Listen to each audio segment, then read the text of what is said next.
بسم اللہ الرحمن الرحیم۔ اللہ اکبر کبیرہ والحمد للہ کثیرہ وسبحان اللہ بکرۃ واصیلا۔ السلام علیکم ورحمۃ اللہ وبرکاتہ۔ چینل کے ناظرین، حضرت زینب سلام اللہ علیہ کی بات چل رہی تھی تو آج ان کے بارے میں تفصیل کے ساتھ آپ کے ساتھ شیئر کرتی ہوں کہ حضرت زینب سلام اللہ علیہ کی ولادت باسعادت اہل بیت نبوی سے مربوط ہمارے حقیقی اسلام کی تاریخ میں بہت سی ایسی عظیم خواتین کا ذکر ملتا ہے کہ جنہوں نے اسلامی تاریخ کے صفحات پر اپنے سیرت و کردار کی بلندی اور کارناموں کی رفتوں کو ثبت کیا ہے۔ اہل بیت اطہار کی وہ خواتین جو زہد و تقوی، قربانی اور فداکاری اور صبر و شجاعت میں اعلیٰ ترین مراتب پر فائز ہیں، ان میں نمایاں ترین نام دختر بطول حضرت زینب بنت علی ابن ابی طالب کا ہے۔ حضرت زینب سلام اللہ علیہ 5 جمادی الاول سن 5 ہجری یا 6 ہجری کو اس دنیا میں تشریف لائی۔ ایک روایت کے مطابق آپ کی ولادت باسعادت شعبان 6 ہجری کے ابتدائی دنوں میں ہوئی۔ حضرت زینب سلام اللہ علیہ کے والد گرامی امیر المومنین اور سید الوصین ہیں، اور آپ کی والدہ مائدہ سید النساء العالمین اور جگر گوشہ رسول ہیں۔ آپ کو ایسے عظیم والدین کی اولاد ہونے کا شرف حاصل ہے کہ جن کے مثل پوری کائنات میں کوئی نہیں ہو سکتا۔ جب حضرت زینب سلام اللہ علیہ اس دنیا میں تشریف لائیں تو حضرت فاطمہ زہرا سلام اللہ علیہ نے انہیں حضرت علی کے حوالے کیا اور فرمایا آپ اس مولود کا نام رکھیں، تو حضرت علی رضی اللہ نے فرمایا میں اللہ کے رسول صلی اللہ علیہ وآلہ وسلم سے پہلے اس کا نام نہیں رکھ سکتا، اور آپ حضرت صلی اللہ علیہ وآلہ وسلم تشریف لائے تو انہوں نے فرمایا میں اللہ تعالیٰ سے پہلے اس مولود کا نام نہیں رکھ سکتا۔ پھر اس کے بعد حضرت جبرائیل علیہ السلام نازل ہوئے اور نبی کریم پر سلام بھیجنے کے بعد فرمایا اس کا نام زینب رکھو، اللہ نے اس کے لیے یہی نام منتخب کیا ہے۔ پھر اس کے بعد جبرائیل نے نبی کریم صلی اللہ علیہ وآلہ وسلم کو ان مصائب کے بارے میں بھی بتا دیا جو حضرت زینب سلام اللہ علیہ پر ڈھائے جائیں گے۔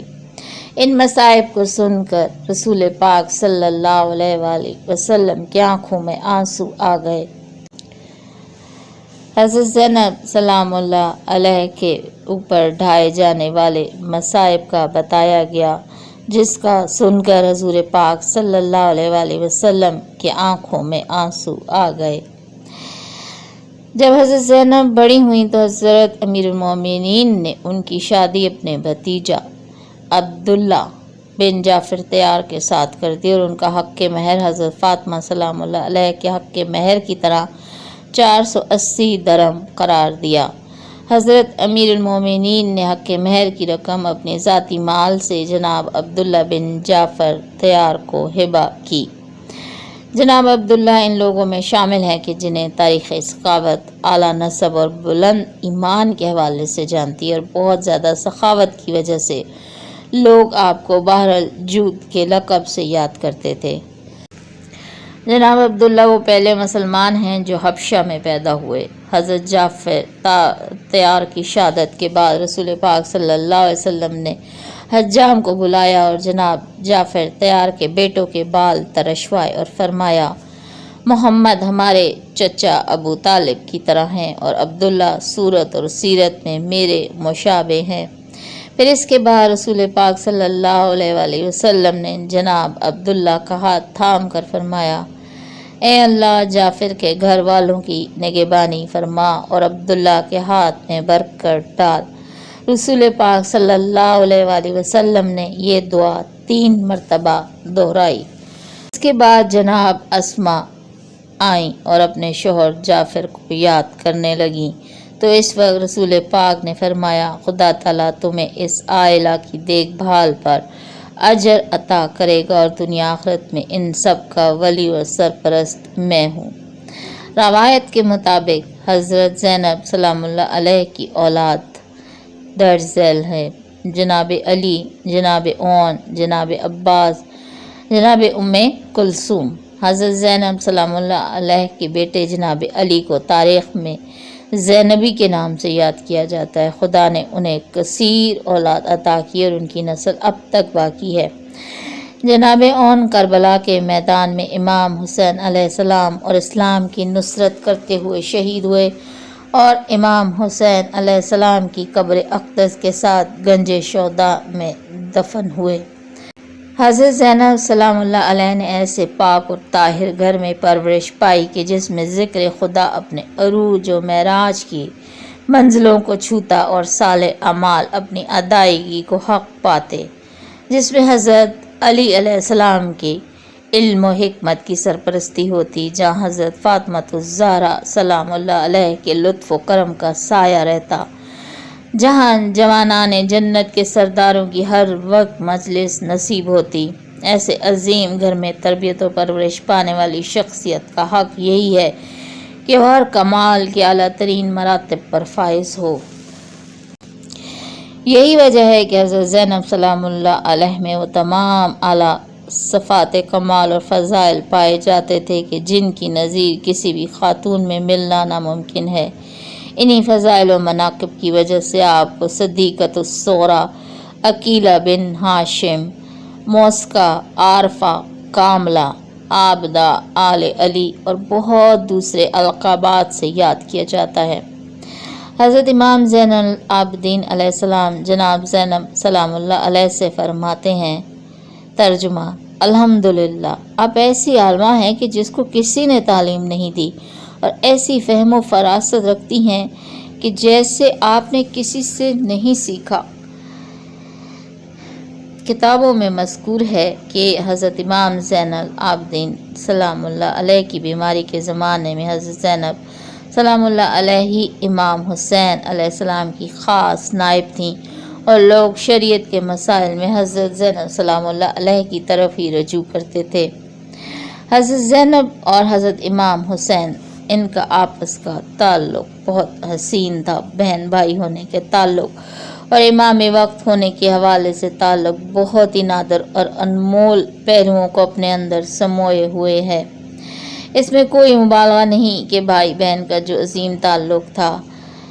موجود تھا، ایسا تعلق تاریخ میں پہلے کسی بہن بھائی میں نہ تھا اور نہ قیامت تک کوئی بہن بھائی میں ہوگا، اور ایسا کیوں نہ ہو۔ دونوں نے ایک ہی آغوش میں پرورش پائی اور دونوں ایک ہی شجر کی دو شاخیں ہیں۔ روایات میں ملتا ہے کہ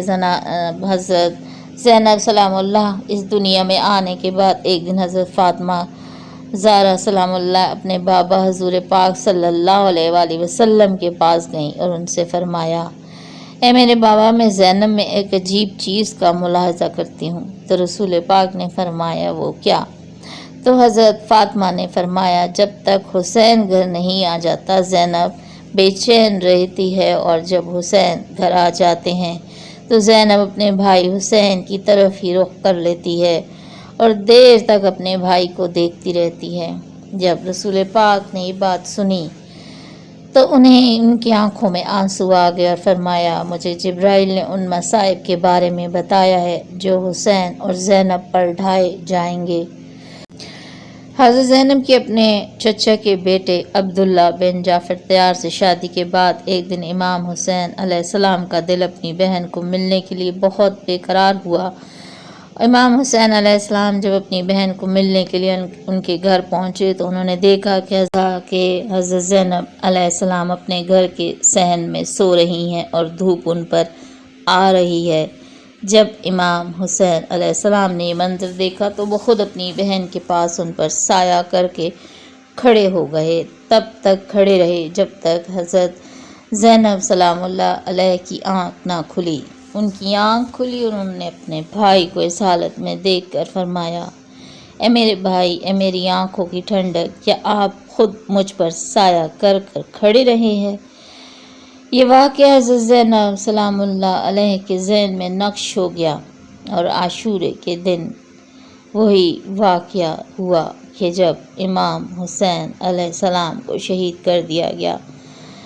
تو حضرت زینب سلام اللہ علیہ اپنے بھائی کی لاش کو دھوپ سے بچانے کے لیے ان پر سایہ کر کر کھڑی رہیں۔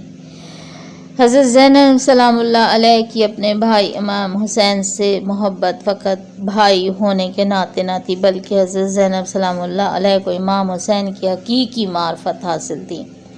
حضرت زینب سلام اللہ علیہ جانتی تھی کہ امام حسین اہل جنت کے جوانوں کے سردار ہیں۔ امام حسین ہی رسول پاک صلی اللہ علیہ وسلم کے نواسے اور آپ کی آنکھوں کی ٹھنڈک ہیں۔ حضرت زینب جانتی تھی کہ آیت مباہلہ، آیت مودت، آیت تطہیر، سورہ العطا اور بہت ساری آیات اور صورتیں امام حسین کی شان میں نازل ہوئی ہیں۔ روایت میں ہے کہ ایک دن امام حسین علیہ السلام قرآن مجید کی تلاوت فرما رہے تھے کہ اسی اثناء میں حضرت زینب سلام اللہ علیہ تشریف لے آئے۔ امام حسین نے جو ہی اپنی بہن کو دیکھا تو ہاتھوں میں قرآن کو لیے ہوئے اپنی بہن کے احترام میں کھڑے ہو گئے۔ امام حسین علیہ السلام حضرت زینب سلام اللہ علیہ کے درمیان موجود بھائی و بہن، امام وقت اور ماموم کے تعلق کی نظیر پوری کائنات میں نہیں مل سکتی، اور حضرت زینب سلام اللہ علیہ نے اسلام کی حفاظت اور سربلندی کے لیے جس طرح سے صبر و استقلال اور بہادری کا مظاہرہ کربلا اور اس کے بعد رونما ہونے والے ہولناک واقعات میں کیا، وہ ہر مسلمان اور حریت پسند کے لیے اعلیٰ ترین نمونہ عمل ہے۔ حضرت زینب سلام اللہ علیہ نے کربلا، کوفہ و شام اور مدینہ میں جن مصائب کا مکمل ثابت قدمی اور شجاعت سے سامنا کیا، ان مصائب کا سامنا کرنے سے پہاڑ ریزوں میں تبدیل ہو جاتے ہیں اور سمندر قطروں کی شکل اختیار کر جاتے ہیں۔ ہمارا سلام ہے اس عظیم زینب بنت علی پر کہ جو اسلام کی حفاظت اور بقا کے لیے قربانیاں دینے سے ذرا برابر بھی نہ گھبرائی، اور اپنے بھائی کا بے سر لاشا ہاتھوں میں لے کر آسمان کی طرف منہ کر کے فرماتی ہیں کہ اللہ تعالیٰ ہماری اس قربانی کو قبول فرما۔ حضرت زینب کا زہد و تقوی اور علم و عبادت، اس کے بارے میں تاریخ یوں بیان کرتی ہے کہ حضرت زینب سلام اللہ علیہ نے کائنات کے مشکل ترین دنوں اور کربلا اور شام جیسے مصائب میں بھی کبھی اپنی نماز تہجد کو بھی قضا نہیں کیا تھا۔ فاضل قائنی لکھتے ہیں، حضرت امام سجاد علیہ السلام فرماتے ہیں کہ شام جاتے ہوئے میری پھوپھی زینب نے راستے کے تمام تر مصائب کے باوجود اپنی نماز تہجد تک قضا نہ کی۔ ایک دن میں نے دیکھا کہ میری پھوپھی بیٹھ کر نماز پڑھ رہی ہیں، تو میں نے ان سے یوں بیٹھ کر نماز پڑھنے کا سبب پوچھا تو انہوں نے فرمایا، میں بھوک اور کمزوری کی شدت کی وجہ سے کھڑی نہیں ہو سکتی، اس لیے بیٹھ کر نماز پڑھ رہی ہوں۔ اس کی وجہ یہ تھی کہ اسیران کربلا کو ظالم جو کھانا دیتے تھے وہ انتہائی کم ہوتا تھا، جس کی وجہ سے بی بی اپنا کھانا بھی بچوں میں تقسیم کر دیتی تھیں۔ فاضل لکھتے ہیں، جب امام حسین علیہ السلام کی شہادت سے پہلے اپنی بہن کو آخری مرتبہ ملنے آئے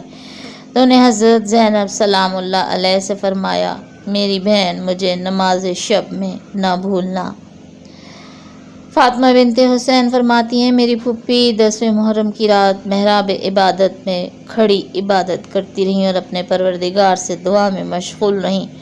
اور ساری رات تو نہ ہمارے آنسو رکے اور نہ ہی ہماری سسکیاں رکیں۔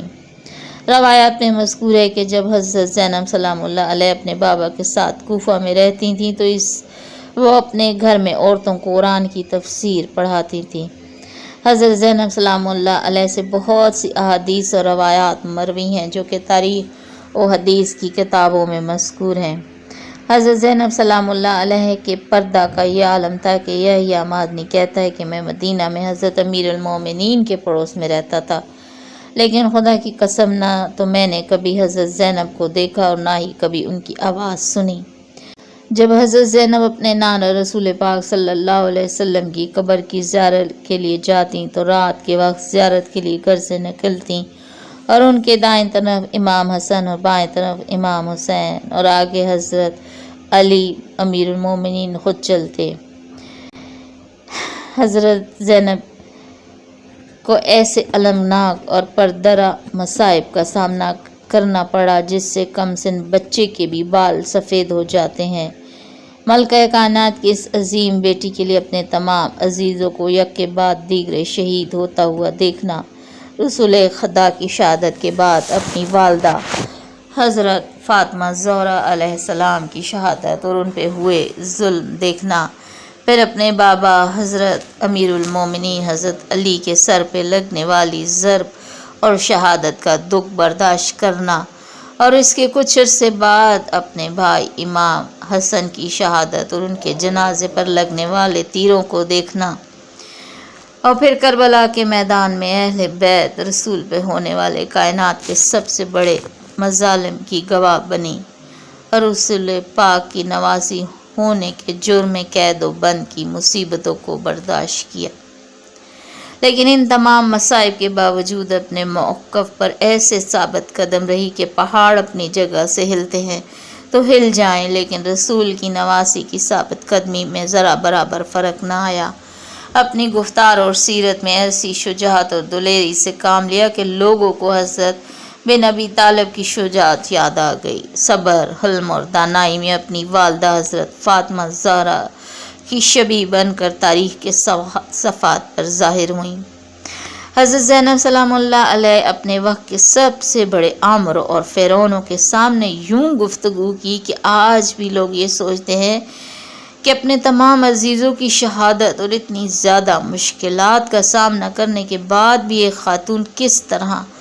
ایسے عظیم خطبے دے سکتی ہے، کیونکہ ایک ماہ 10 محرم کے بعد یکم صفر تک ایسے مصائب کا سامنا تھا کہ گلیوں، بازاروں، کوچوں سے گزارا گیا، پابند زنجیر، پابند رسی، نہ جانے اور کیا کیا ظلم سہے، لیکن ایسا خطبہ، اللہ اکبر، اللہ اکبر۔ حضرت زینب سلام اللہ نے اپنی قوت گفتار کے ذریعے کوفہ و شام میں ہر بولنے والے کو خاموش کروا دیا، اور اپنے خطبوں کے ذریعے امام حسین علیہ السلام کی مظلومہ شہادت اور اہل بیت رسول کی عظمت کو دنیا تک پہنچایا، اور یزید اور اس کی طرح کے تمام موجودہ اور سابقہ ظالم